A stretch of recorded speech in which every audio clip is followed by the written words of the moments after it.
Okay, I will call to order the November 23rd Committee of the Whole meeting at 7 p.m. Oh, there's Chief. Let him in real quick.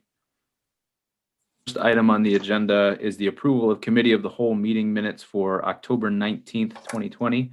Were there any additions or corrections to those? Hearing none, do we have a motion to approve those minutes? So move. Second. Thanks. Or, yeah, all in favor? Yeah, all in favor by saying aye. Aye. Thank you. Those minutes are adopted. The second item on the agenda is a presentation by Quality IP to discuss the managed security. So we have Jeff and I believe Katie is with us just in case, but Jeff, I'll turn it over to you. All right, so perfect for me to start. Excellent. All right, so let me go ahead and share my screen.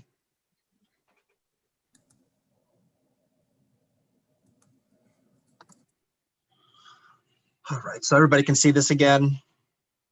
Yes. The Yes. screen here, perfect. So as discussed in your last committee meeting, you guys kind of went over the results of the last simulated phishing test that we held where we had some failures.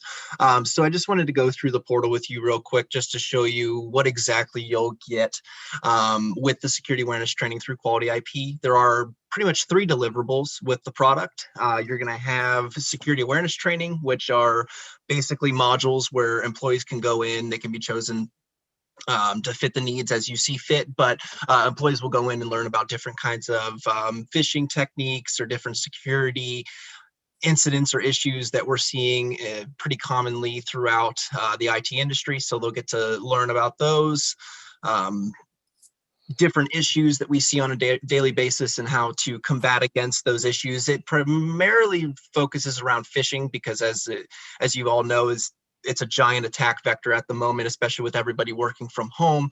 So it's a good way to get that information in front of your employees to get them up to speed on how to combat those types of phishing emails or different types of scams they may come encounter with on their day-to-day operations. So as I said, there's 3 deliverables. So you have the security awareness training, and then you also have simulated phishing campaigns that can be run on a periodic basis. What those allow us to do is kind of test that employee's knowledge and their ability to spot those different kinds of phishing scams, and then see if they can correctly identify that it is a scam and report it in the correct manner. There's also some additional benefits to the phishing program where when they click on a link, it will send them to a landing page, as it's called, where they can learn exactly what they did wrong in terms of clicking on the link or opening an attachment, which I'll show you here shortly. And then there's also the Phish Alert button that can be added to their Outlook as a plugin. And what that allows them to do is any email that may come across that they feel is suspicious in nature, fraudulent in nature, they can click that Phish Alert button, which will delete the email from their inbox. It'll send it straight to their deleted emails. And then it will also send a copy to us at Quality IP for review, and we can review it in greater detail to inform the employee if it's a phishing email, if it's a spam email, we can take the correct actions there, or if it's a legitimate correspondence, we'll go ahead and send that back to them so they can respond. Those are basically your 3 deliverables with the product. So here you'll see is the main dashboard. Anybody can be added as an administrator to view the dashboard. And this main dashboard basically gives you a lot of metrics in regards to the company as a whole, and in retrospect to what training they've taken or the phishing campaigns that have been held. So here you'll see we've only had 1 phishing campaign, so you'll see the metrics for that, and you'll see that you guys are at a 17.3% overall rating for the phishing test. So that was a 17.3% failure rate, and in regards to the government industry, you're about 2.2% above that average. So On that report, it shows that there were 23 clicks. correct. When you look at that. So can you scroll up to it? please? This So- right here. Yeah, so it indicates that there were 23, that they opened 23 emails that were suspicious. Not that they necessarily opened. So the clicks means that they opened the email and then they either clicked on the link or they opened, it'll actually tell you if they opened attachments as well. But the clicks are really showing you which employees clicked on the links within the fraudulent emails. Okay. So But someone, it says that 0 attachments were opened. Correct. So they No, must, No attachments were opened, but the links were clicked. okay, which a is link in the primarily body of the email. Correct. Yes, sir. Okay. so if someone forwards the emails back saying that they think there was an issue, did that count as a click? So that's where the fish alert button comes in. So if they were to suspect that it is a simulated phishing test, if they click the fish alert button to send it to us, it would actually inform them that you've successfully spotted a simulated phishing attack, and it kind of rewards them in that sense. Okay. Which that will also show in the report as well. So let me go ahead and move over to phishing. Go to the campaigns, click on the inactive. So overall, this is what you're going to see as a report when you go ahead and you click into through the portal. So you'll see here, these are the opened emails and the clicked emails. And then it will also have over here as reported. So it'll tell you exactly who reported the message during the simulated phishing campaign. I'm not wanting to belabor it. I'm just trying to get a better understanding though. Opened of the 23, that there's not a breakdown on who opened the email versus clicked on a link within the email. That number 23 represents both of those things or one Yes, of those sir. things? Yes, sir. So those numbers would be skewed. Sometimes you might have an employee that opened the email and reported and didn't click. Or you'd have an employee that opened the email, clicked the link and the attachment. So the different metrics inside of there will change as the employee acts with the email. Okay. Can we just be a little sensitive that we have employee names being published right now in an open meeting about their, I don't want to out anybody who might have, done something to inspire a Right. That's my negative apologies, sir. report on this phishing thing. So if you could, as you're navigating, just be careful not to out anybody. Yes, sir. Thanks. So basically I'll have to stay out of that tab then, as well as many of the other tabs, because they all do have links back to employee names. I mean, we get the idea. The exercise proved that there's some need for training. There's some need that some employees maybe aren't practicing the best behavior when it comes to avoiding phishing or who knows what other, Right. And the attachments, virus activity. the could- links, the different packages that come with the links or the attachments, they're all different. Some may be phishing for credentials. Others may deliver malware or ransomware within your environment, allow them to install malware that can be used as denial of service bots to attack other companies, other organizations. So the payloads inside of it often change, but the overall deliverable of the payload is pretty much the same throughout any email that you'll get. So it's either going to be through an attachment or it's going to be through clicking a link, a fraudulent link. Just real quick, can you talk about, are there any other cities or municipalities around us that are using the same know before? Yeah, product? so we use a similar product at the city of Kent.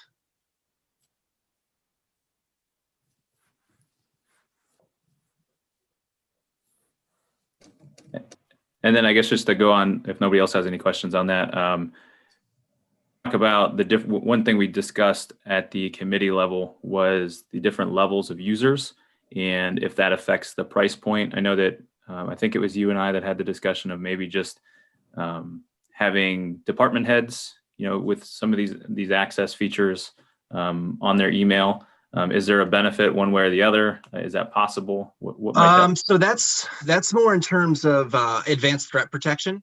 So when it comes to security awareness training, I would obviously advise that all employees partake, that this be rolled out to all employees with active email, because any email can be used as an attack vector to deliver a payload such as ransomware, malware, or phish for credentials within your organization. So obviously when it comes to security awareness training, I would advise that all employees partake in that. But when it comes to advanced threat protection, that's something that we can be a little bit more granular on, which advanced threat protection gives us the ability to utilize more advanced spam filtering techniques within Office 365, such as anti-phishing. And that's where if your domain were to be spoofed, or where they they change the name of the sender to look like it's coming from your domain.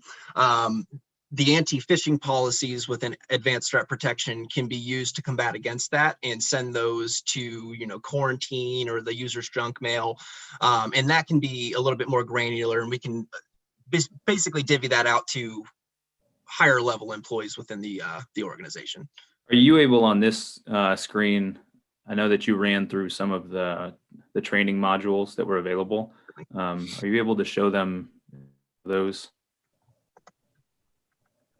And then can you talk about, are these updated regularly? I think the big question was, is this worth it in terms of for employees? I think it was $6 a person, if that's correct.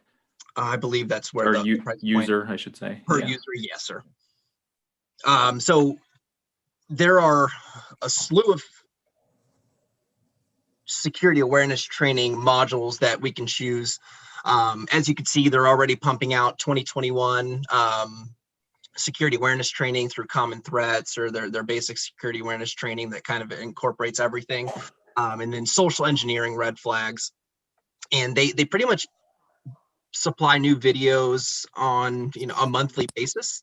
So the material is constantly churning out new stuff, and pretty much staying up to date for the most part within the current threats that they see or we're seeing throughout the IT industry. Right. But there are, like I said, there's a ton of training modules, and there are a lot that deal with specific departments. So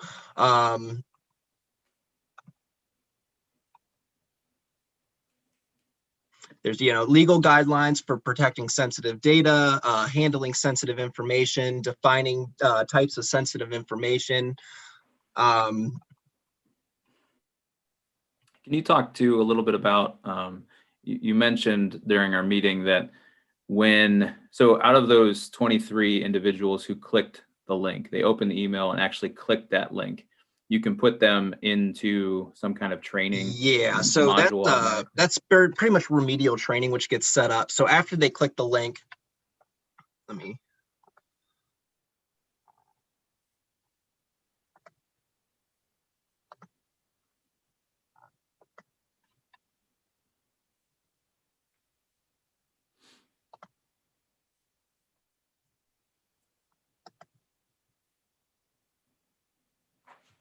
So after they click a link, if you were to buy the product moving forward with the different simulated phishing tests, they would actually get spun off onto this page here, which basically gives them 3 different steps to stay safe. And then it actually will show them the email that they clicked on with the different red flags that they could have recognized. So it's a really good learning opportunity to learn exactly where they fell short and how to overcome that in the future.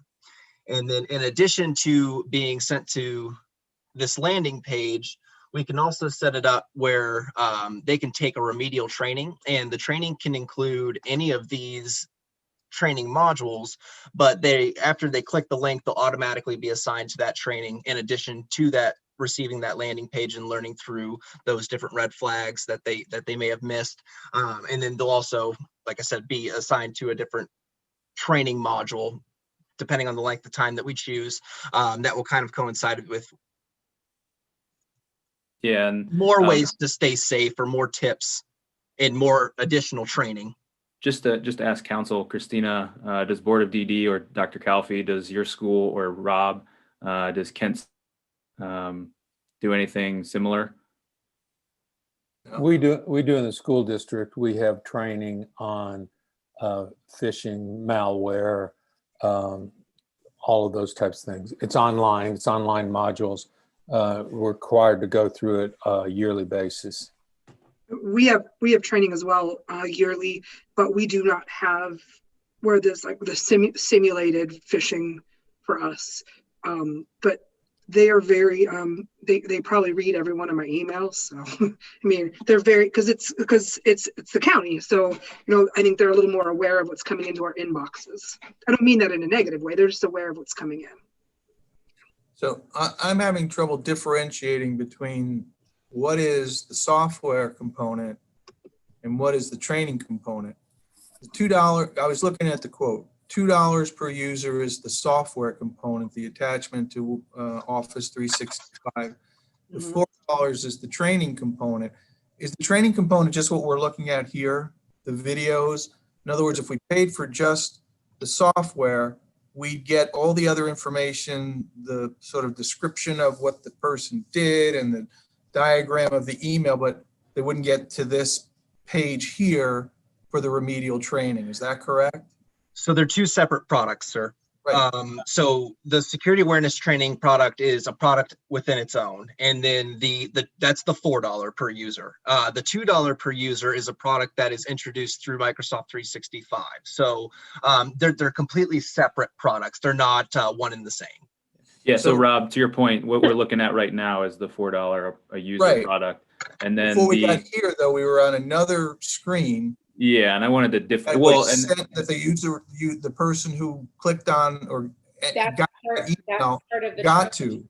to. It- Yeah. Is that, No, that's part of the managed security, the training program at the $4 per person, $4 per user. Everything that we have went over so far is just the security awareness training piece Correct. that goes with that $4 a month. That everything we've done so far is that. yeah, and it's not just the training. I mean, as Jeffrey was showing on the examples, sending out some of those phishing emails every once in a while, in addition to. And yes, in addition to the training, the simulated phishing emails are kind of a way to gauge where your employees stand after you take the training. What is their ability to catch those phishing scams? And then before I switch gears, I guess, is there any other questions on the security training? Because I do want to highlight the other piece too. Is Go this ahead, training Matt. going to be required? I'm a little confused on how this will be rolled out. Who will have to do it? Is it voluntary? Is it mandatory? I think that's the mayor's call. For me, I would suggest that everybody do some portion of this, especially if we're paying for it. Right.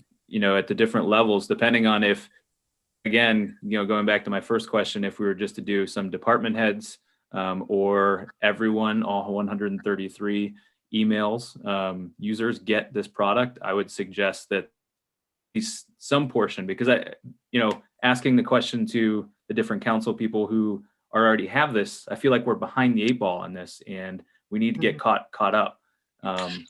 Anybody using the computer has access to any email should have to be required to have it. So, because if not, we're defeating. the email. Yes, I agree with you on that, Amy, because this is one of those, it's kind of an all or nothing to make it effective and worth what you're paying for it. right? I mean, it just takes one person. I mean, but I don't know that, to answer your question, Andrew, I don't know that this is a model that many agencies have. Kent State does not have this level.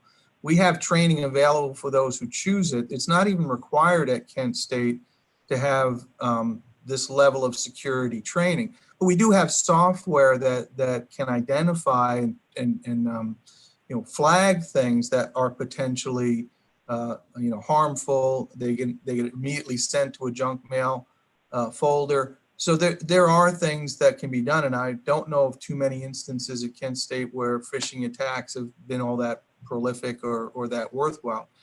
My concern, I think it's a great idea. I just worry that, and I think Matt pointed out an important question. I mean, if we're going to pay $10,000 a year for this package, we got to make use of it. We've got to mandate that all staff participate in the training. Otherwise, what are we paying for?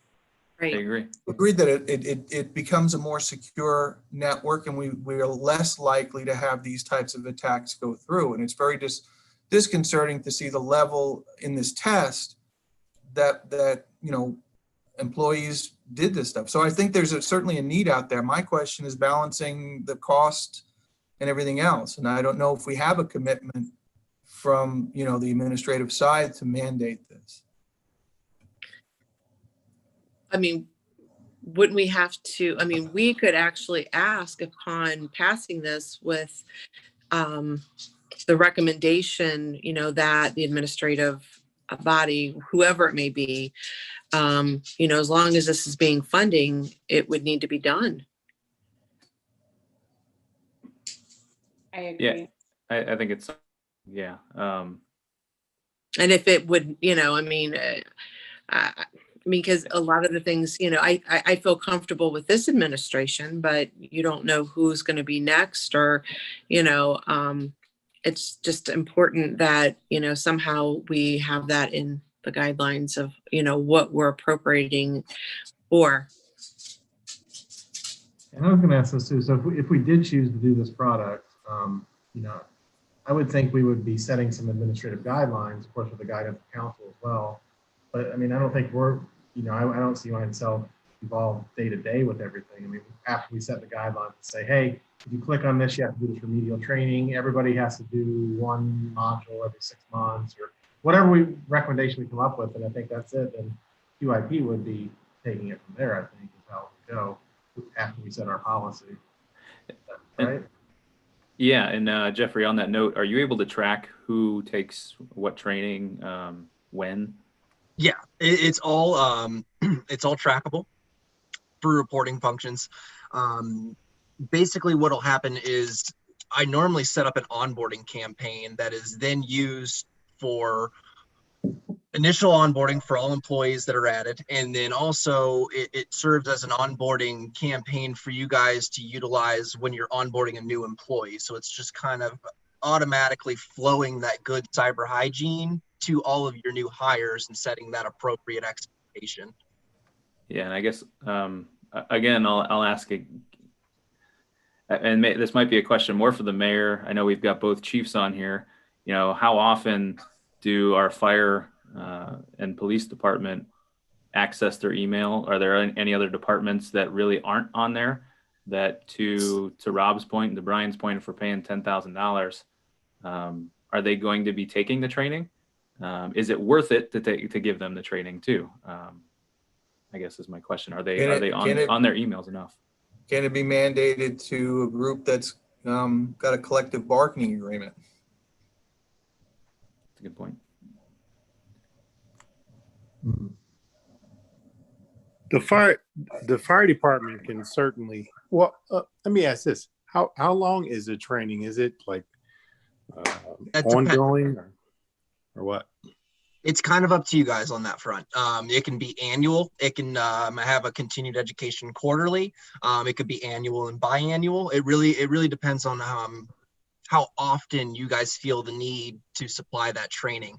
And then the different training videos vary in length of time. So, it could be a 15-minute, it could be 45, it could be an hour. It could be a collective of videos that make up a certain amount of time. It really gives you the ability to kind of mold it any way you'd like. Yeah, well, we have a lot. We do have a lot we do online. We do rely on our email quite a bit to get policies out or information out to the whole body. So yes, everybody does access and use their email frequently. I would ask if, certainly we will do whatever is required of us, by our boss, the mayor. And I would just ask that if we do, the training, if we're mandated the training, that we make it as efficient and infrequent as possible to be effective at the same time. Because we do have a lot of stuff we already have on our plate. Yeah, and I think looking at this, I mean, they're anywhere from, I'm trying to scroll down, but it's your screen. They look like they're anywhere from 15 minutes to 45, I think is that the longest Yeah, one I've seen on there? pretty much on average, you're going to see about 15 minutes, with the longest being 45. So I have a question. Then there's no basic, like this is your first set time of classes? Because I'm curious as to who's going to monitor and set all this up and who decides what classes to watch for who when there's all these classes in here. There's no, okay, we're going to do this annually. It's an hour. This is what you get. There's nothing set up like that. It can be done like that. That's where these yearly trainings, the 2020s, the 2021s, those are going to be all inclusive for that year. So that would be something that I would set up as an annual training. Okay. So then if we move forward with all of this, who actually then monitors all this and makes sure that it's being done? During the campaign, Quality IP would supply you with progress reports to show you current progress moving forward. Okay. What about after the campaign? So Well, let's say we've gone through and we hire 5 new people in a month. Who makes sure that that gets done then? Well, that would be done through onboarding, because the way that it's set up is it's set up to actually on your server, it pulls information from there. So as your employees are onboarded, they'll automatically be assigned to this training.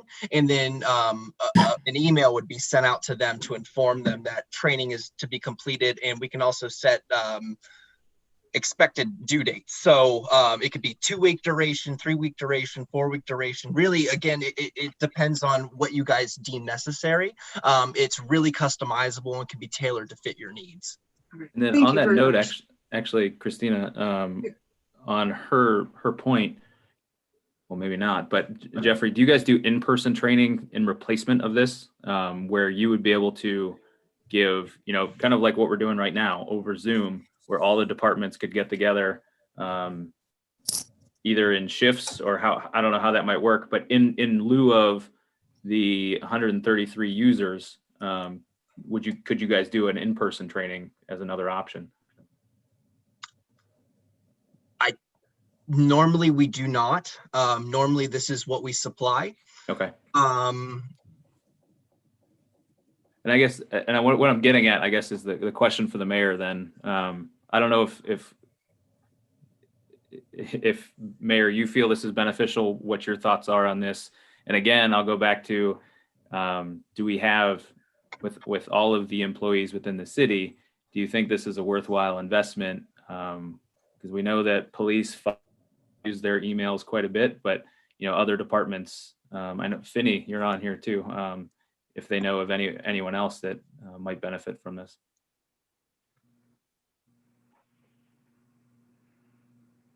I mean, that does, make you think about the different people at the plants and the street department and all them. I mean, I think they check emails every morning when they come in. I mean, I honestly think pretty much every city employee has an email. I can't think of one that does not. Well, I think you're right, Amy. I think they do. And that's the means of communication. And I think even with their, updates with their healthcare and so forth. So I think we're kind of talking in circles here. Every employee, I mean, this is something I think needs to be considered for every employee, or it's just not going to be consistent. I agree with that. I think I brought up the problem of collective bargaining. I mean, we at Kent State, we require certain types of training, but unless they're part of an agreement with the unions, you can't mandate it. And for example, none of us can be forced to do this. We're elected officials. You can't tell us we have to do it. Not that I wouldn't do it, but I'm just saying but if you don't do it for everybody, just take 1 or 2 people to create a whole. And regardless of how often an employee may be using their email, I have a city email. It's available to me 24 hours a day whenever I want to use it. I could use it to send emails to different people or receive emails that are not necessarily council related. I probably shouldn't, and I don't, but I mean, but it's there. There's no way to really control that. Other options could be that we, hire some company to provide the kind of training you were talking about, Andrew, whether it's in person, live, or recorded, and mandate that people attend. Things like that can be done in lieu of this. But this is a more comprehensive package. I mean, what was demonstrated does have value. To be able to see in real time an employee go from receiving an email that may be a phishing thing, to have it diagrammed for them, and then have training to make sure it doesn't happen again, is a pretty comprehensive approach. And I think it's a good one. My question is whether we can afford it. That's the only thing that I'm debating in my mind. The ones I've had from my past employer, it was everyone did it, bargaining, non-bargaining. It was required. Our supervisors would receive emails if it wasn't completed. And it was all done online. And I think it might have been about maybe 30 minutes or, between that 15-30 minute marker. It was pretty simple, but each time I would pick up something different. I remember that I would learn that, I never would have thought of had I've not, had that. So I think it's like I said, I'm not going to bring it up anymore, but I think it's something that everybody should have. Anyone that has an email should be required. End of discussion on that for me. Yeah, I agree. We've hit the wall issue in the past. I want to make sure over and over again that council's okay with this. That's one half is the training portion. The other half is the $2 per user. Can you talk about that a little bit, Jeffrey? Yeah, Rob. So to speak towards what you were mentioning earlier, where an email would be flagged and sent to your junk mail or sent to quarantine, that's advanced threat protection. That's that two-piece, that $2 edition. What that does is it gives us more advanced spam filtering techniques within Office 365 to look at different parameters within the email address to pretty much define whether or not it's fraudulent. So if it comes from a known source that is known for sending phishing emails, that's going to be flagged. If it finds that there's malware inside of an attachment, that attachment's going to be removed and replaced with text that says, "We found malware in this attachment." So it does give us a lot more control over the different types of emails, and basically gives us a way to tell the email system where to send those emails when those parameters are met. In addition to that, there's also anti-phishing policies that come with that advanced threat protection. And what that does is if anybody tries to spoof or replace their actual email with a City of Ravenna employee email or a City of Ravenna employee name, it will actually flag that and send that to quarantine so it never even reaches your user's mailbox. So if the mayor were, if somebody were to find the mayor's email, the mayor's name, and try to send in an email that, states, "Oh, go buy these credit card or go buy these gift cards or click on this link and do this for me," it would actually see that it's coming from not his email address and it's not his name, and it would actually send that straight to a quarantine. So that's more of a live in-time protection in regards to, obviously, security awareness training is more of a, you go through these modules, you do these simulated phishing tests, but the advanced threat protection piece is actually protecting you guys in real time. Now those, I'm is that 100% only behind that. I think that's something we should move forward. But just to clarify, and I apologize if you mentioned this, for everyone pretty much on here that's an elected official who uses the web-based email address, this is not a plugin that would. No, it is not. It is something that works on the back end. So as emails are received through Exchange Online, it works through the policies that we would set up, looking through, different spam parameters, looking at threat intelligence on Microsoft's end, looking at the IP addresses where the email's originating from, then also going into scanning for malware within the attachments, scanning for known links that may be fraudulent that have been reported before. So it's more of a back-end piece that is in live time that protects you, whereas the plugin is the fish alert piece of the training, where that's where employees can use that to send fraudulent emails to us for review. Okay. Well, anybody else have any questions for your Katie?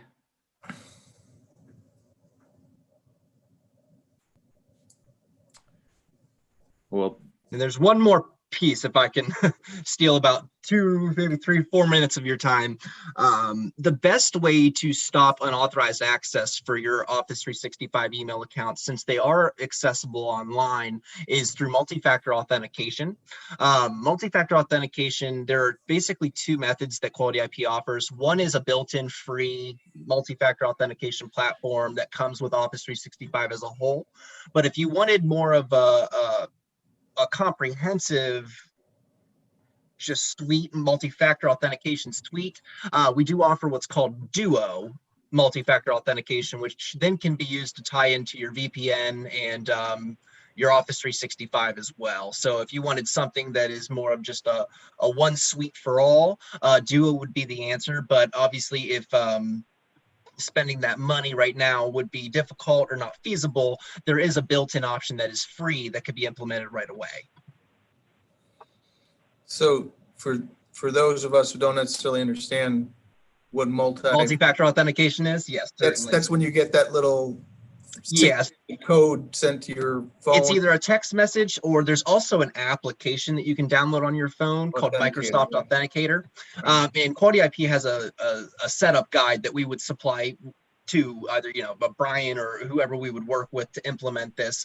But we would supply you guys with that setup guide, and then you guys could distribute that throughout your employees. Yeah, and that's something I'm sorry. Go ahead, Rob.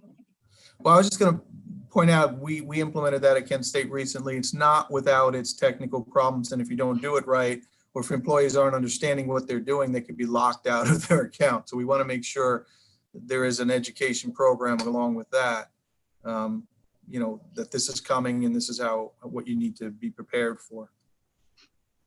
And this isn't something, so we use this as well, and we use the Microsoft Authenticator through our phones at work. Is this something, if someone's in the office on a desktop every day, they wouldn't have to do this every day? It would just be— No, it's the main piece of it is to protect you through what's called portal.office.com, or the Outlook web applications, or just the portal online is mainly the problem. Once you set it up on your devices at work, so whether it be a desktop, a laptop, a tablet, a phone, it's a one-time setup that only requires re-authentication every 90 days or quarterly, which most places normally enforce a password rotation policy every 90 days. So you're forced to change your password frequently, which makes it a little bit less disruptive because you're changing your password and having to put in that authentication or Microsoft Authenticator and approve that sign-in request. But ultimately, it does ask you to re-authenticate quarterly. So it won't ask. So for example, for me, I'm working from home. If I go to the office and then come back to home, it's going to ask me to re-authenticate. It won't do, this one won't do that. No, this one won't do that. That can be set up that way, but that's totally another piece of Office 365 called conditional access. Okay, just making sure. Yeah, thank you. You're welcome. But the setup of multi-factor authentication is relatively simple, and the I don't have my OneDrive open. I would share that with you, but it's relatively simple. In the setup guide we have really steps you through the entire process from start to finish. But since you guys do have a managed support agreement with Quality IP, employees that are unable to set that up can call into our help desk to have them set that up for them. And there's no extra cost for this, this multi-factor authentication. This is the free part that you're talking about? Free version, yes, sir. And so basically, this is out to protect if someone's using a different device that it doesn't recognize. That's when it's going to flag, right? That's what. Yeah, if you were to, let's say it's first implemented, you set it up at your desktop at work, you put it on your phone, and then you go home, you want to set it up on your tablet. Once you go through that process, it's going to have you re-authenticate, put in your password, put in that 6-digit code, or approve that what's called a push notification to the application, the Microsoft Authenticator. It'll have you do that at first setup, but after that, it's really only a quarterly re-authentication just to make sure. It's basically like a certificate of authentication that lasts for a validity of time. And then after that validity of time is passed, it's going to have you re-authenticate to kind of issue a new certificate of authentication.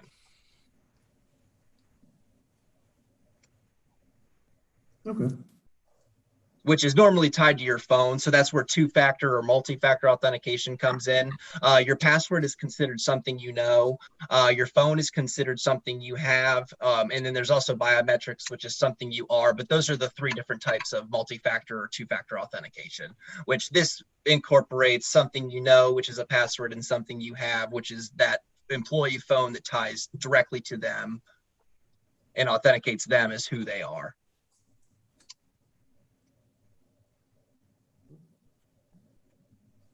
Does anybody else have any questions, comments?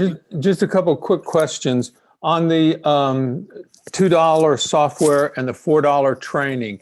Is that contract for 1 year, multi-year? What's the contract look like? That honestly can most likely you could work with sales to set that up in any time interval that you would like. I'm pretty sure that they would work with you guys to set that up for a year. If you want to keep it for a year, if you want to keep it for 6 months, so on or so forth. I'm pretty sure sales would work with you to fit that need. Then on each of them, is it based on our 133 employees all participating, or can we select certain ones to participate in one, the other, or both of those? You can make that a little bit more granular, and you can divvy it up between, employees that you may find it beneficial. Obviously, I do advise that everybody partake in security awareness training and then also in the advanced threat protection, just because then those policies are applied to everyone, especially with the advanced threat protection. If that employee doesn't have that package or that license, that won't necessarily, it will still work, but it's not going to work to the effect of if they were to have that license. And Jeff, my understanding when we spoke before, it was the security awareness training. The pricing was based on the number of emails that we had, being that the 133 was the minimum for that price category. Yeah, well, it's based off of the amount of email addresses that you have. So that can be. So if you add more people, you're going to get a bigger discount. The less people you have, it costs us a little bit more money. So that's probably the conversation. Yes, that's what I wanted to clarify for everybody, was that if we try to go just department heads or eliminate some of those email accounts, that price is going to increase for us. We're getting that price if we put everybody on it. Do we have inactive emails that would be on that list that aren't being used any longer from past employees that may no longer be here? I mean, do you know, as far as like a list of emails that we have in the city that are actually active, not, just showing on a list that they're still there, but they're not active? Yeah, so I actually just went through that list again. The best way for us to keep up on that list is when an employee leaves, we have to be notified so we can properly offboard them from everything. I know this is a conversation I've had a few times with HR, because there are some that are missed. But as long as we continue to get those offboardings when an employee leaves, or if they're a seasonal employee and they'll be gone for 3 or 4 months, as long as we're aware of that, a ticket gets open for us and all of these things get removed and you're no longer being charged for them for that person. So the list is currently up to date with the information that we know. But I mean, the quote had 139 accounts for the software, or I'm sorry, for the training part. The quantity listed for the software part, the $2 was 150. And I'm just assuming that if we have, say, a yearly contract, you have to have a fixed number because the monthly rate's going to be the same throughout that year period. And you probably just have to put in a few extra accounts in case we hire more people, right? I mean, you're not going to adjust that month to month as people come and go. It normally does scale. So as more people are added, that's going to obviously apply on the back end. And as people leave, that'll also, retrospectively decrease the limit. So you're monitoring that on a monthly basis. So when we pay the bill, it's reflective of the actual number of accounts, active accounts.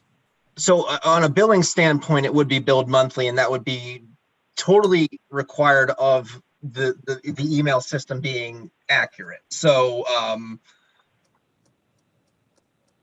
don't think it's a big point. I'm just trying to figure out how many accounts we'd have to pay for. Well, I think by the next meeting, I think if we were to move this forward, we could definitely figure out the hard number. Yeah, that can be pulled for you as well. That can definitely be pulled and reviewed.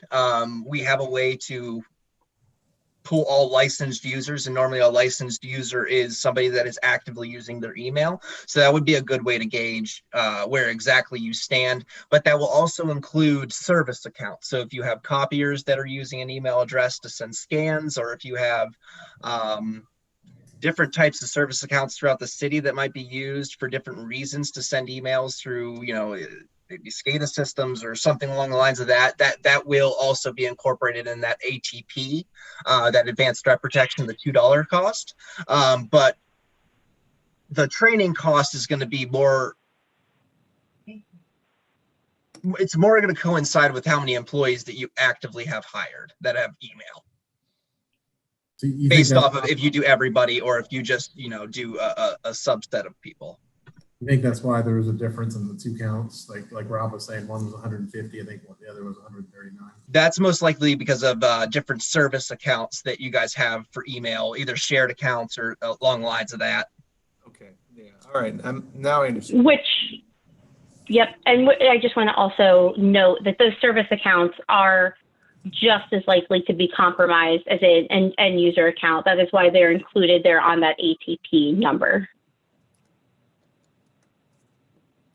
But nobody logs into them. That's why we excluded them from training. And we do get a monthly. Train a printer. Exactly. It's kind of hard to do that.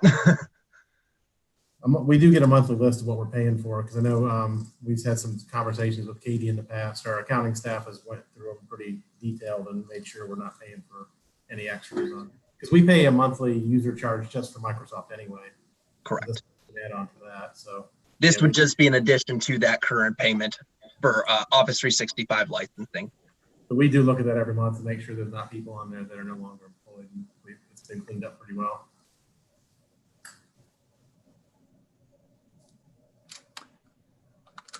Well, is there any, are we good to move on? I got one quick question. So if we put this software into place and I open every email and there happens to be malware or ransomware attached to it,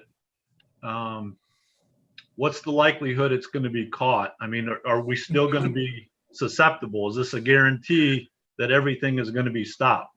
That's a good point. And go one step further, what's the protocol if something were to happen, if it was, active malware? Well, you guys have antivirus as well. So this is more of a defense in depth approach. So we're protecting your outside from fraudulent emails. I don't see very many that squeak through, but if in the event that something were to squeak through and come across your antivirus is going to catch that most likely. It just different fraudulent types of links or but ultimately if they're phishing for credentials, it's not, that's where it's going to come down to security awareness training, because we can throw a ton of security controls at your environment, but ultimately if your employees can't spot it, they're really the last line of defense. So that's why security awareness training is very important. Hey, Jeff, this is Chief Wallace. I had a couple questions about the email. How long have we had Office 365? Probably since you guys signed up with Quality IP, I would imagine. So a couple of years? Yes, it was about 3 months after you guys signed on with us that you were switched over to Office 365. So what was our level of protection that when we signed up, and why did that change that we need to up our protection level at this point?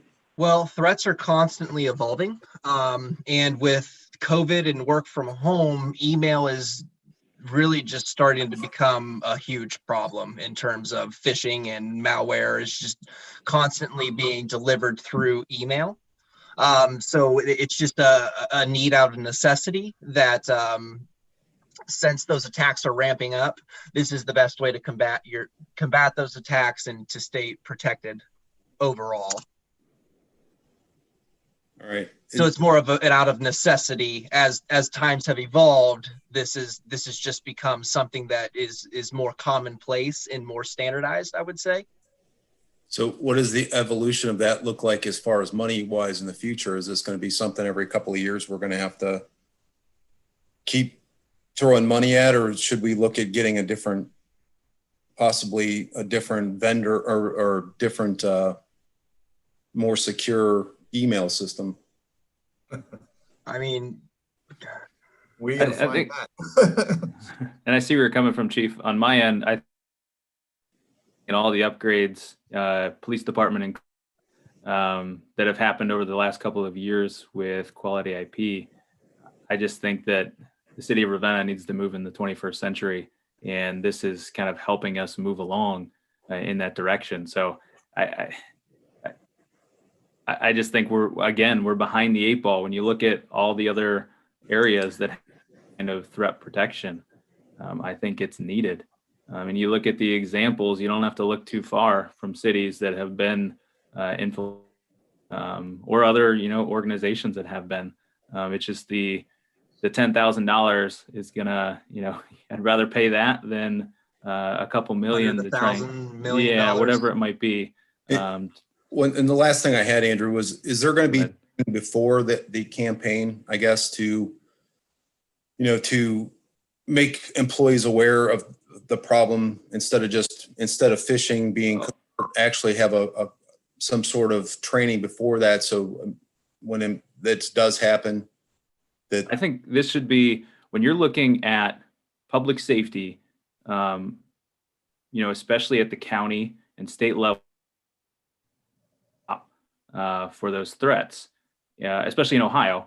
It's probably a different scenario if you're down in Florida or, along the coast, but at least here, it's one of the top threats in public safety. So I think it should be highlighted sooner rather than later. And if we could make it the campaign for 2021, second to the pandemic, I think that cybersecurity, be towards the top for a city, and no matter if it's the city of Ravenna or anywhere else. I think that it should be towards the top.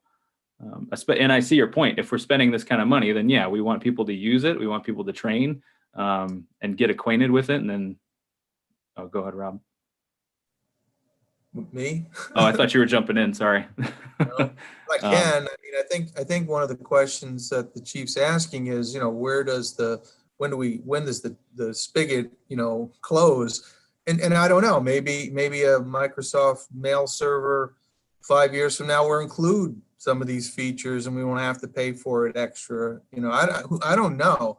And will the techniques for hacking a system change? And that's one of the things I think Jeffrey's trying to point out, is that it's an ever evolving problem. And if we're trying to catch up with the latest thing on our own, in a sense, we'll never get there. But the software and the training are designed to keep everybody ahead of the curve, in the sense that it's always on their mind, and they're behaving in a way that anticipates future threats. Right. So again, I am all for everything that has been demonstrated, but the cost is pretty, it's a new cost. We haven't paid $10,000 a year for anything like this. And I think some of it is a no-brainer. I think the software component is. I'm not sure about the training part, which is twice as expensive. Whether there are other alternatives, I don't know. But I guess it's up to the council as a whole to decide if we want to invest this money. Andrew seems to be, proactive about this, and I agree with, the idea that, cyber threats are very high. We take them for granted because we have all these devices. I mean, think about right now, how many devices are connected to the internet just in your general vicinity, your phone, tablet, your computer, maybe your dishwasher. In this day and age, everything has got either a Bluetooth or a wireless component to it. So we take these things for granted. We don't always think about the threats they open up. So we should be talking about this. I'm sorry. I did have a question, Jeff, for you. We do, in our current email system, have a number of safeguards already. For example, identifying counterfeit email address, those spoofing type things, images that are false images. We already have those things in our email system that are sending those things to the spam folder and stopping them. Is that correct?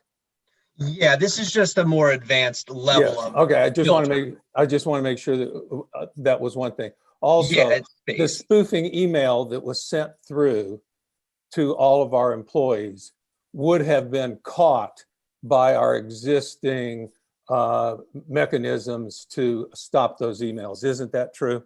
No, sir. Okay. In terms of the phishing emails, no. So the simulated phishing emails that we set up, we actually go into the back end and change the parameters to allow these emails to flow through. If Kobayashi Maru.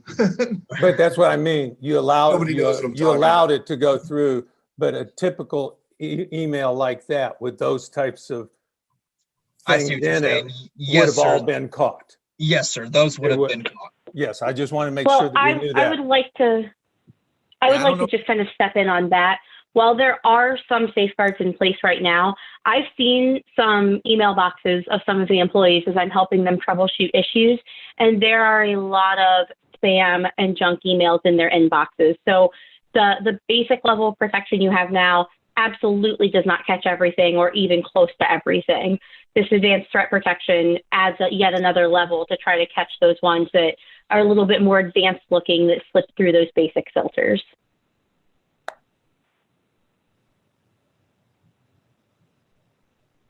There's no foolproof system. I mean, there will be threats that will come through.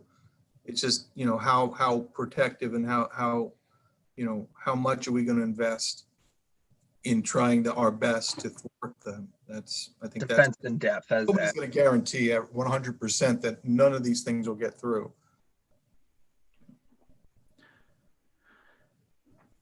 All right. Any other questions? All right. Well, Jeffrey and Katie, I appreciate you guys sticking around for just under an hour. No problem. Yeah, My pleasure. you're welcome. If you have any other questions, feel free to reach out. Thank you. I'm sure we will. So thanks. All right. Council, I appreciate your time. You all have a wonderful night. You too. Bye.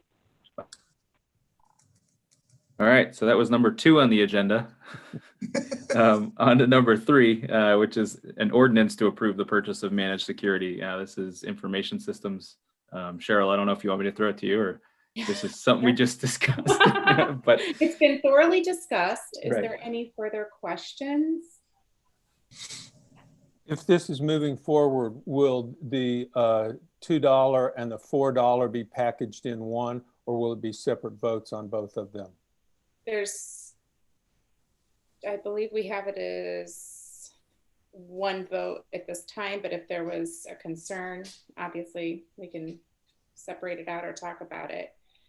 I think, in my opinion, I've sat through 2 of the presentations now, and with the numbers of the phishing emails that they sent out, the numbers that were clicked on it, all it takes is 1, and we had 23.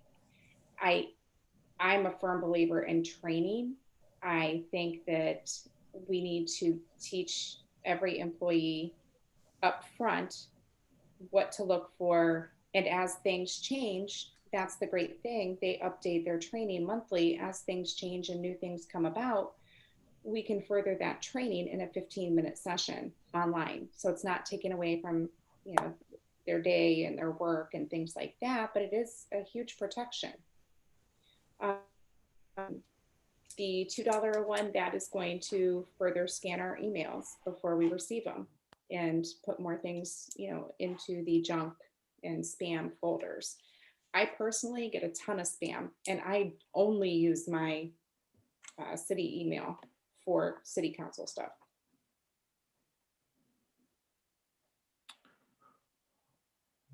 Any other questions on this from anyone? Well, I guess it's okay to talk about it now, because next time it'll come up, it'll be coming up for the vote in the meeting next month, right? Well, Right. I think unless there's some new training modules that might be available, that's something I was going to look into is see. But again, if you're going to replace, and I'm going down a rabbit hole, so I apologize. If you're going to replace what Quality IP is giving us in terms of the training modules and the phishing software on the back end to be able to send the emails, is it worth it to replace it with just a yearly or quarterly training where you bring in a consultant or someone else, so it's a fixed cost? That's my only thought, that you could split up those 2 costs if you were to find something else that could possibly replace it, and if we're comfortable with that scenario too. Yeah, I guess I'm not 100% against it. Just a couple thoughts that I have. In our organization, we've had training like this that's online, and the last 5 years we've gone through, it's the same online training. So after the first year, the training is very similar. You look through it, people have clicked through it much faster. And so the training may be really good the first year, but additional years, it's not quite the same too. Another thing that I don't know about is, of our 133 users, how many of them have information that they would give away that would be something that we're worried about, that they have access to. Maybe they'd give away some of their personal information, but I don't know about information related to the city that they might give away. So that's a thought too. We just paid over $8,000 for cyber insurance to protect against things that have happened to us. And so we're paying that $8,000, and then this $8,000 yearly. And just, you know, just a thought, a concern, that email that came through to all of our employees that they clicked on would have been caught by our system, And so I don't know how. Not always. And Not always. She said not all of them would have been caught by our current system. Yeah. You know, there's different types of threats. I mean, at Kent State, I know there was a threat not too long ago. It actually hit pretty close to home where I work, but it wasn't so much a technical threat where somebody's through the back end planting a virus or opening a security hole and getting information from a server. And that can happen from any account, by the way. But it was asking, it was a spoofed email that asked an employee on behalf of their supervisors to go out and buy gift cards. And I think it was sort of alluded to earlier tonight. So that's a different type, that's a con game. It's not necessarily a cyber threat. In other words, you're getting somebody to do something. So there's any number, and the training takes care of all those types of things. But the real question, and it's come up several times, is are we going to mandate it? If we spend all this money and people just click through the training, they turn it on and then they walk out and get a cup of coffee and it says they completed an hour's worth of training, does it do anybody any good? So and I'm not sure we're there yet. the mayor hasn't really weighed in whether or not he would mandate it, whether it can be mandated for collective bargaining. I've said that a couple of times already. So there are some issues that I'm concerned about investing this level of money just yet. And I would agree with Tim, if we could unbundle the two, I'm all for securing our technical end through the $2 per, account thing, and then putting the $4 thing on the back burner to see if there are alternatives that are less expensive. And aren't we getting ready to bring an IT consultant on if things go well this month? Maybe we push this back a month, and if we bring the consultant on, let that individual take a look at this and the needs of the city before we spend that kind of money. Well, I haven't heard a firm yes that's the next item on the agenda, so I'd love to have for before that. But just to back up real quick, because Matt, I hear you on that point, and I agree. But Mayor, do you want to weigh in, or do you want to? I'm kind of where Rob ended up, quite honestly, because I need to look a little further. I cannot tell you, yes, everybody has an email. I'm not sure everybody has a computer. When we look at all of our departments, they may have access to a computer, but I don't know that we have one-on-one. Well, and that, go ahead, sorry. Okay. With that, so that's something that I would want to look at. And what would be wonderful many times, used to be able to do this in the field of education. You can get everybody together in one room and talk to them about problems. You cannot do that here because people have responsibilities at the water plant, the wastewater treatment plant, the street crew, that we can't get them away where we could all get together. I'm not even sure we have a building anywhere that would hold 100. I guess we could borrow the school's auditorium for something like that. Monitoring the training, I think overall it's a good idea. The question is, I'd like to, I can see the immediate value of the $2 one. I would like, personally, I would prefer to take a little longer look at the second one. And that doesn't mean that I'm against it, but I want to be sure, because Rob is right. If we have to be able to get everybody to get on board and do what it's designed to do. And I need to make sure that we can do that. No arguments here. Okay. Well, then it sounds like we'll split, at least move forward with the $2 if everyone is okay with that. So do we need to, well, we don't have, do we have a quote, Cheryl? Was it just the one quote, or is this, do we need to get in? We received the one quote where it was broken out separately. Okay. So I'm sure we can get them to give us something with just the $2 advanced threat through the Office 365 on it. Okay. They did confirm that would be okay to do that. I'd like to confirm the amount. I think it would be $3,600, but they would have 150, but I'd like to confirm that. Okay.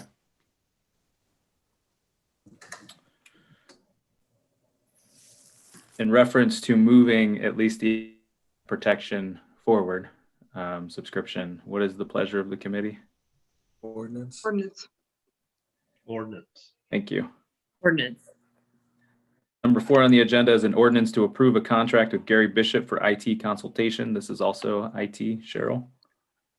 Hey, another one that we've discussed a few times. The authorizing the mayor to enter into a contract on a as-needed basis with Gary Bishop for IT consultation. He would provide the experience and knowledge in dealing with things like this, where he would be, I don't want to say the middleman, but he would be providing us his experience and knowledge on anything that would be suggested from Quality IP. He could help with RFPs, down the road if that's what we would choose to do. None of us have the experience to do those things, so it would be a great opportunity. Last time we had talked about it, there was some concern with doing a retainer fee. So Brian has talked to Gary and the mayor, and it's been agreed that he would do it on an hourly basis with no retainer fee and a not to exceed.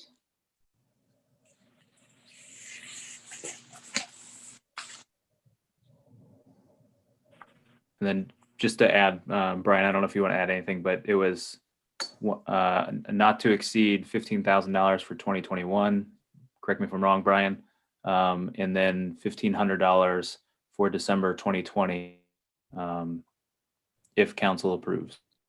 Yeah, that was just to give us a little bit of leeway to work with them immediately if we did decide to do this. But none of those figures are set in stone. I mean, this is really an as needed as the city sees fit basis. But yeah, I did talk to Gary about those figures and he seemed fine with them.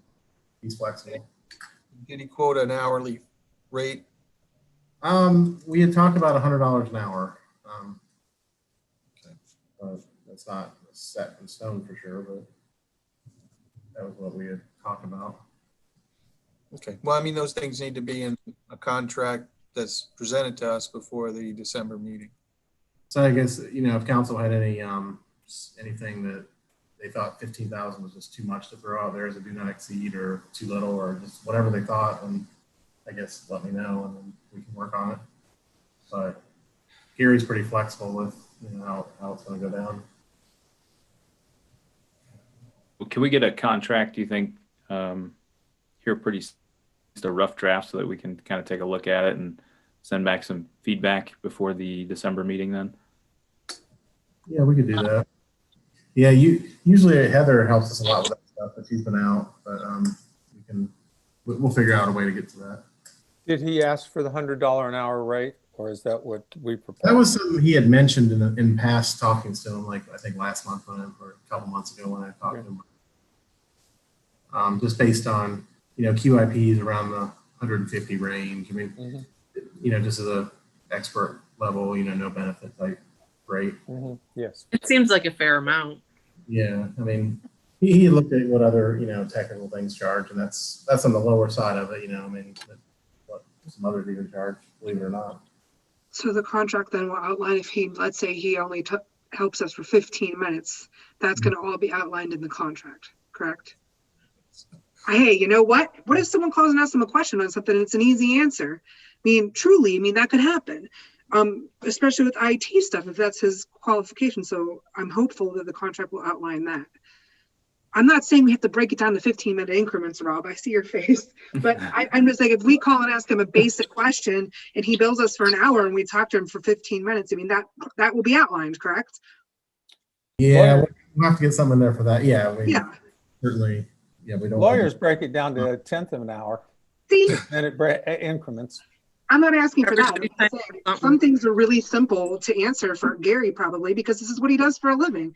It might not have taken him an hour to talk to Quality IP about, you know, our cybersecurity stuff. So I mean that's his job. That's what he does. So I would think that he'd be a little more efficient than us. That's all.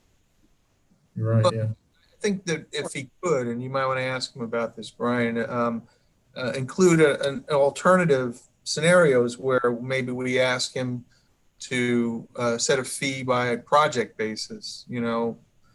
So if we wanted him to evaluate the need for a new phone system, he set us a price and we could agree upon that as a separate contract or something. As a possibility, just as an alternative, because sometimes contractors will do both hourly and project-based fees, just depending upon the kind of work they do. Sure. Yeah. I mean, I'm sure he'd be, you know, open for whatever. Yeah, we can explore that and see what he likes better. Although I've had some questions about it, I'm all for moving forward with the contract form. Yeah, me too. Okay. Any other comments or questions on this? What is the pleasure of the committee? Ordinance. Thanks. Number 5 on the agenda is an ordinance to appropriate $29,000 of capital improvement funds account for rescue equipment for the fire engine. This is public health and safety. Ms. Michael? Yes, we talked about this in committee. The money was originally budgeted. We used less than we anticipated, and there were some other things that they needed for the fire truck. Is it repair, or I'm trying to remember what exactly, Mark, I see you're online, Chapel. Yes, it wasn't repair. It was for the purchase of the rescue tools that were incorporated with the purchase of the new truck. That's right. I don't know why I was thinking repair until we got the new one, but yes, that's right. So does anyone have a problem with us taking the money that was once appropriated back for this use? Not at all. No, Okay. that's What's the pleasure of the committee then? ordinance. Ordinance. Number 6 on the agenda is an ordinance to accept the Charleston Township sub-grant agreement. This is also public health and safety. Ms. Michael? Yes, this is in revolving the CARES money. The CARES money that Charleston got or received rather, sorry. If they can't use all of it, they're able to appropriate some of that money to us. So it's kind of like one of those deals where you take the money and run. Any questions on this? I do have a question, Brian. Did we find out the amount yet that we were able to get on that amount? I think they're meeting tonight, I believe. Not yet. Tonight as well. So hopefully. Okay. tomorrow- I was just curious. Yeah. I was. Yeah, he gave me the 40 to 60. I'm glad that this worked. Okay. Now, will that be appropriated to both fire and police? Yeah, so it'll follow the same procedure we did with the other CARES money, which basically funded some of Okay. the police, fire, and dispatch. And it makes perfect sense Okay. because we provide the EMS and the dispatch to them. So. Right. Okay. Any other questions? What's the pleasure of the committee? Ordinance. Ordinance. Thanks. Number 7 on the agenda is an ordinance to approve the annual codified ordinance update. This is planning committee. Yeah, this is just our annual housekeeping to make sure all the ordinance changes we've made over the year get put in place. I think Chelsea mentioned at the committee meeting that we're looking at some alternative ways to do this, maybe not do it in print anymore, something like that. I forget, but this is something we have to do annually anyway, right? Right. And this is up to council.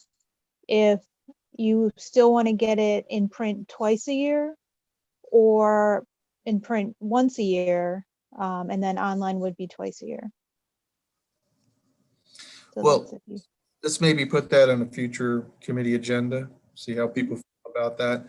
I mean, I don't deal with print anymore, so I'm all for saving the cost of doing it in print, but I want to see what the rest of council wants to do. But anyway, this is just the annual update, which really is just housekeeping. Questions or concerns? What's the pleasure of the committee? Ordinance. Number 8 on the agenda is an ordinance to authorize an MOU between the city and the township on the management of the Jack Schaefer Endowment. This is also planning. Yeah, so we have, I think it was sent today, the updated MOU, which now includes the idea that any receipts, or I'm sorry, any invoices coming in to the city. Basically, the MOU spells out that the money received from the Jack Schaefer bequest is put in an account with the city, and that the city is in charge of paying for invoices. We just wanted to make sure that the invoices didn't exceed the bequest amount, and that was added to the MOU that we saw during the committee meeting. So hopefully everybody got that today. I think it was today, maybe it was yesterday. That was this morning. This morning. Yeah. Any questions or concerns on this? What's the pleasure of the committee? Ordinance. Thanks. Number 9 is an ordinance authorizing the mayor to end agreement with ODOT for street surfacing. This is streets and sidewalks. Yeah, this is the resurfacing of Diamond Street, South Diamond from Mill to Summit, and Mill Road from Sycamore to Diamond. This was scheduled to be done in, I believe, 23, with extra money left over at the state level. They're going to contribute $268,000 to this project, which is roughly 64%. Our 34% will come out of the paving fund, and this will also include ADA acceptable ramps as needed for the sidewalks. Okay. This is the, you said Mill to Summit. Mill Road from Sycamore to Diamond, and South Diamond from Mill to Summit. Two of our worst roads in the city. Yeah. My opinion. The total project's about $408,000. Fantastic that they've been able to move us up on the list, because 2 more years, I think we would have been driving on gravel. Yeah. I don't know if Mr. Finney pulled some strings or what, but make a lot of people happy. Yes. Any questions or concerns on this? What's the pleasure of the committee? Ordinance.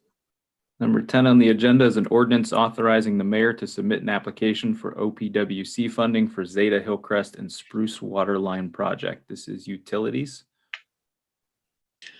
It's where the water lines will be replaced next year on those 3 streets. And besides water lines, the existing hydrants in those immediate areas, the majority of those hydrants in those immediate areas have been needed for replacement for some time. And at the same time, that way, where there's decreased water pressure, that pressure will increase drastically because of the corrosion of those water lines and the inefficiency of some of those hydrants. Any questions or concerns? What's the pleasure of the committee? Ordinance. Number 11 is an ordinance authorizing the mayor to sign a sludge hauling contract. This is also utilities. This is the sludge to be hauled from the wastewater treatment plant. The same carrier that's been used for several years. The only difference is there's a possibility the price might go up either 2 or 3 cents per ton. That's going to be the only difference. And this is a requirement.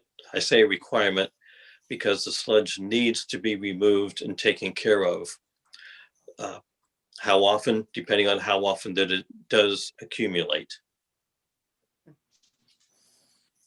Any questions on this item? What's the pleasure of the committee? Ordinance. Thank you. Number 12 is an ordinance to appropriate $48,500 for debris removal at 645 Chestnut Street. This is Community and Economic Development. Ms. West. Okay, so this is the building that earlier this year we attempted to secure to keep folks out of it for safety reasons. I went on Friday, Andrew went as well, to kind of take a look at what $48,500 worth of debris is, which is a lot of debris. I was shocked the amount of motorcycles and items that were in the buildings, because it's multiple buildings.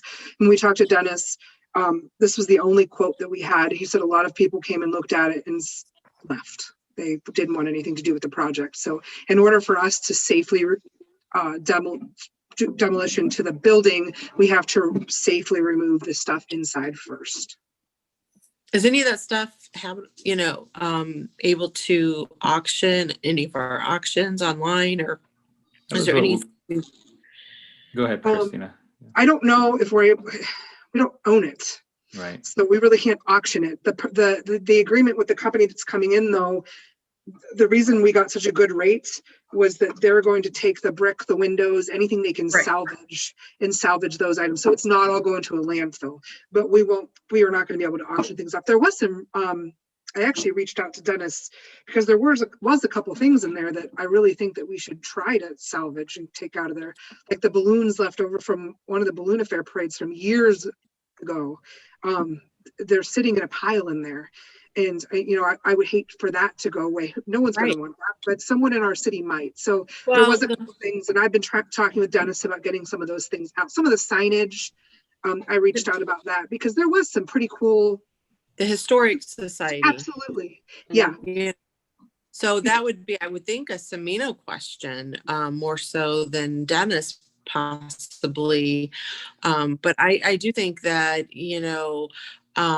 anything that would have some type of history, it should go to either our historical society, library. Some part of history we should try to keep a little bit if we can, for that purpose. Absolutely. And I reached out to Dennis about that to see if we can do that, if that's something, because there are, like I said, I was taking weird pictures, but things fascinated me, like the fire escape from Oak Rubber in 1974. Like the plans were still on the wall, perfect. That was a piece of history from when it was in operation. So certainly looking into some things to do with that. Absolutely. But the things that can't be salvaged, that we don't have any interest in, the brick, the windows, the flooring, the wood will get made into pallets. There was a warehouse full of, I kid you not, all empty bottles. Never used, empty boxes, and it was a giant garage full. So they'll take that and recycle I think garage, it sounds too small. It was a warehouse. It was a warehouse. It was like you just kept walking and there was just more. And you would think you would be out of the building, you just walk into another wing. It was really kind of sad to walk through because there was so much history there. And so much that's just trash at this point. But right now it's just not safe. There's so many ways for people to get in and out of that building. There's so many ways for people to burn things and try to, keep warm at night. It's just not worth safety, for the safety of our community and for the people inside. So, Bob, do you have anything to add to that? Or? No, the best way to describe it is a flea market which a tornado went through. There's very little value to broken flea market stuff. Yeah. I did see some mashed VHS tapes, Bob. Those might be some value, but. And there may be one or two items that might be valuable, but even the motorcycle parts, without the titles and they're worthless. There's pretty much absolutely nothing you can do with them. So for me, the balloons were a little bit of value, and maybe some of the signage just because it had that historical. The rest of the stuff, yes, they'll salvage that and do what they need to do with it. Yeah. Well, any questions on this item before we move it forward? What's the pleasure of the committee? Ordinance. Thank you. Number 13 is an ordinance to approve and appropriate $10,313 for authority requisition routing. Mr. Huff, this is Finance Director. Yeah, and this one I put on the agenda just because we're having a separate meeting for the debris removal, but it doesn't. There's no requirement that it needs to be approved tonight. But I did want to get going on it as soon as I could. This is a system that they've talked about for many years, I guess, doing in the finance, but it just never got done. It's the same vendor that we use, the CMI Civica vendor. It's just an upgrade to the software that will allow people to go through electronically instead of passing the paper around from department to department and everywhere. A lot of cities and governments do this kind of thing now. It's they have a pretty nice system. We did have a little demo on it, Tammy and I in the finance department and Denise, and it seemed pretty slick. I mean, it's a pretty nice little system. It's been around a lot of years, and a lot of people use it. It's it's a pretty good system. I think it'll save us some paperwork in the long run once we get it up and running. And it'll also have departments be a little more aware of their budgets, because it'll instantly flag them when they're trying to enter a line in, and it'll just show them that they're over, and they can work to get whatever lines they need to approved the purchase orders. So I just think it's a much needed step into the 21st century. Any other questions? Yeah, go ahead.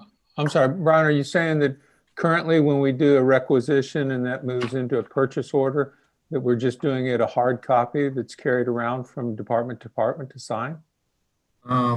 Yeah, so there's a form that we fill out now, and we've always done, and then the department will fill it out. It'll get the appropriate signatures for approval. It'll go to the finance department. The finance department will take that piece of paper and enter it into the system.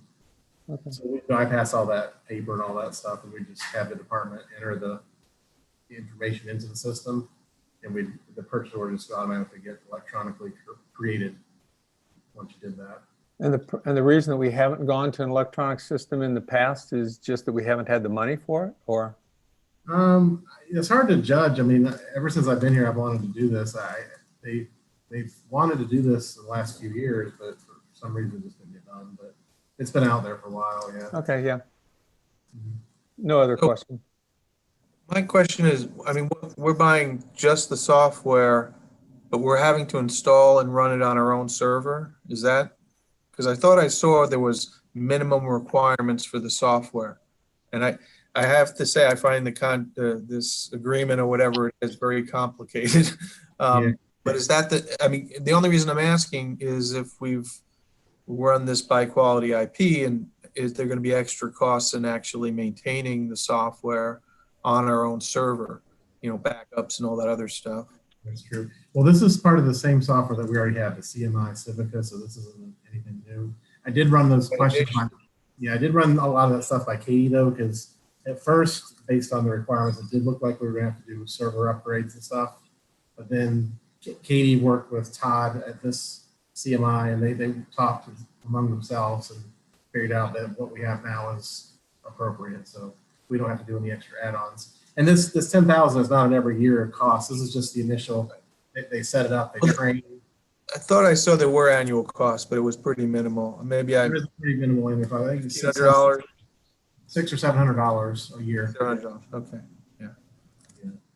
And that pays for the updates and all that other stuff. So Right. Yeah. It's just because we already pay CMI for the annual software. That's just for that model. oh, so that okay. So let me ask: did you get a discount because you already have the other software? You know, they have a set price. I mean, you have to have the other software to map this part, so it wouldn't even work without it. It's just an add-on to it. Yeah. Well, I'm good either way. I mean, you know, I always get a little nervous when we have something on the same night that's on one agenda and then for approval on another. So, but it's something we a huge rush either. We don't have to get it now. It's just the sooner we get it, we can start. As long as the money's there to pay for it, and I think you would be the one to know that, right? Then I'm okay with moving it forward.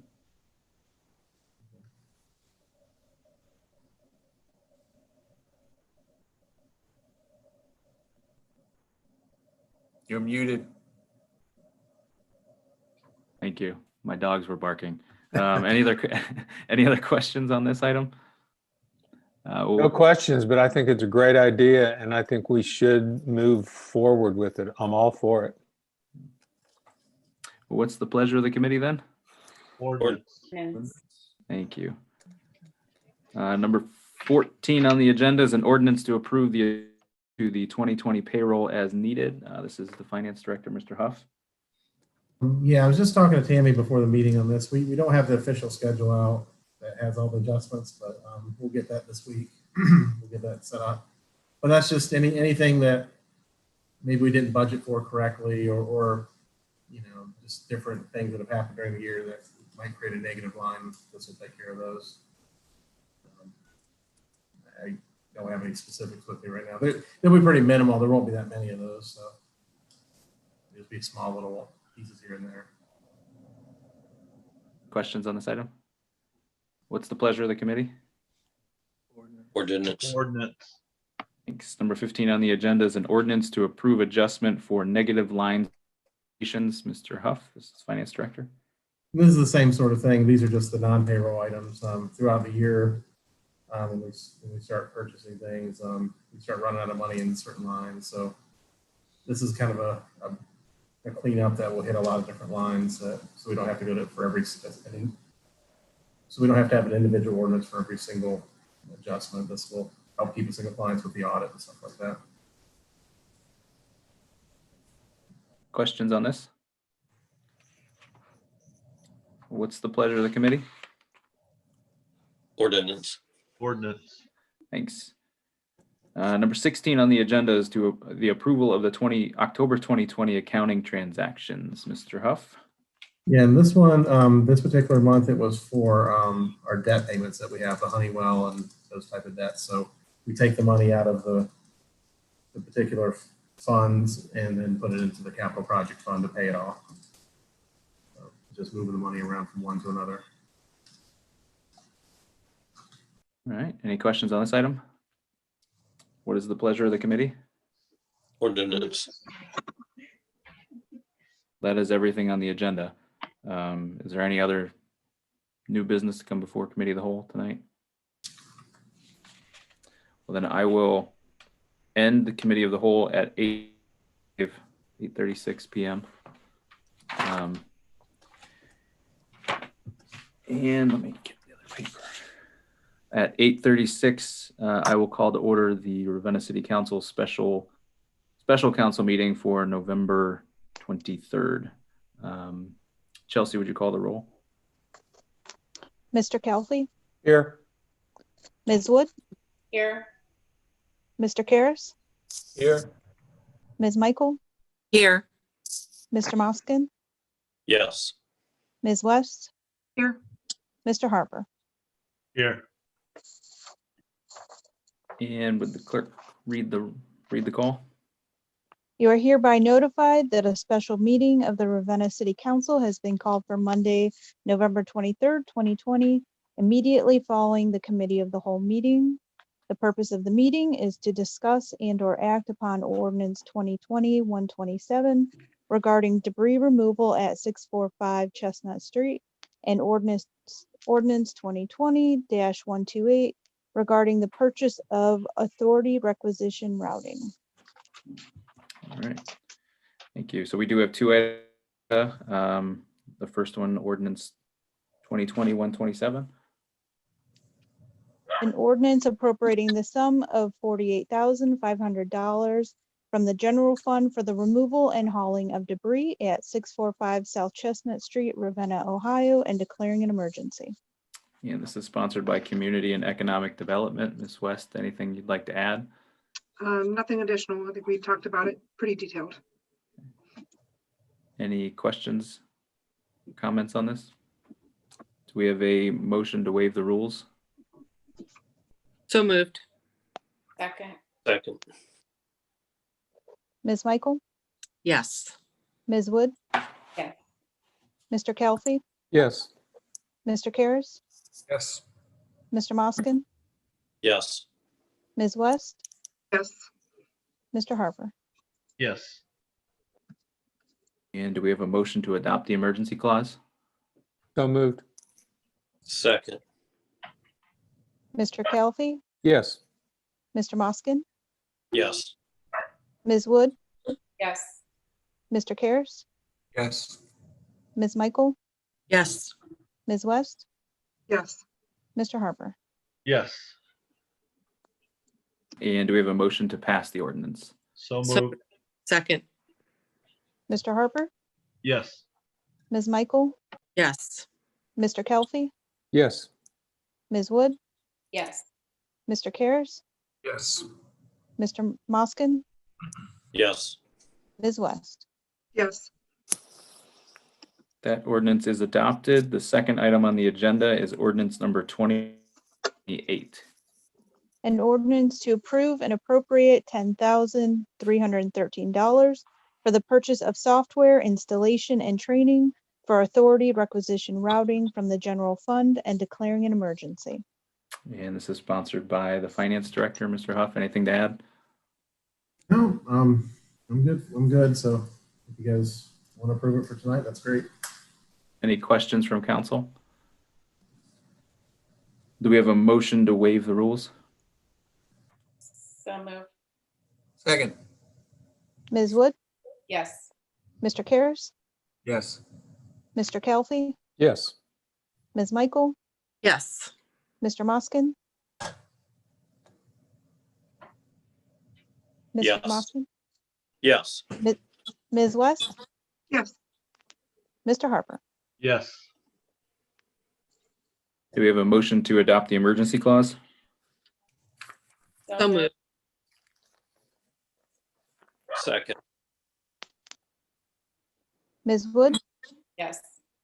Mr. Moskin, Yes. Mr. Kelfi, Yes.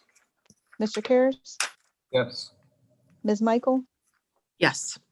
Ms. West, Yes. Mr. Harper. Yes. Ordinance.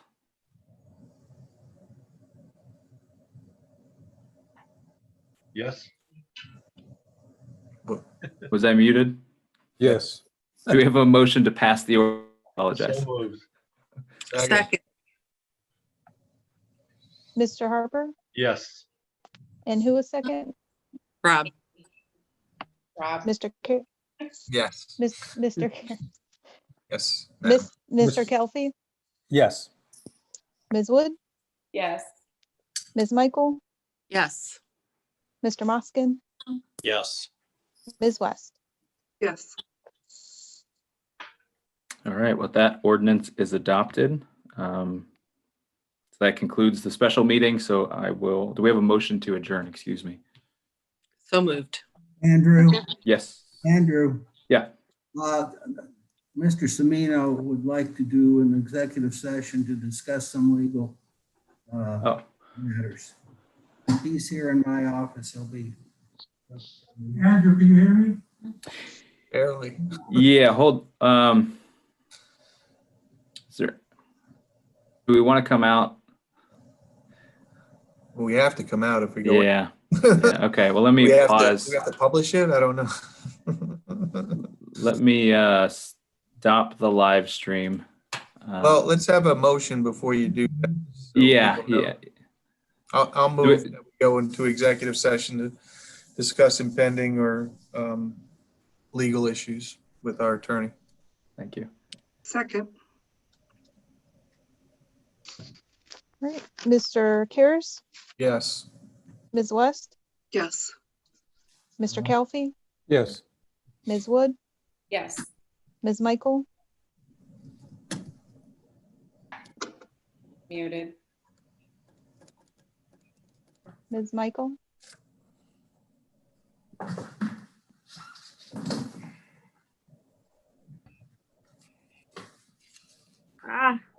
There we go. You're on. Okay. Nate. You're off. Okay. Hello. You're on. Can you hear Hi. me? Hi. Yes. Sorry. I kept hitting the button and then I don't know what happened, but yes. Okay. Mr. Moskin, Yes. Mr. Harper. Yes.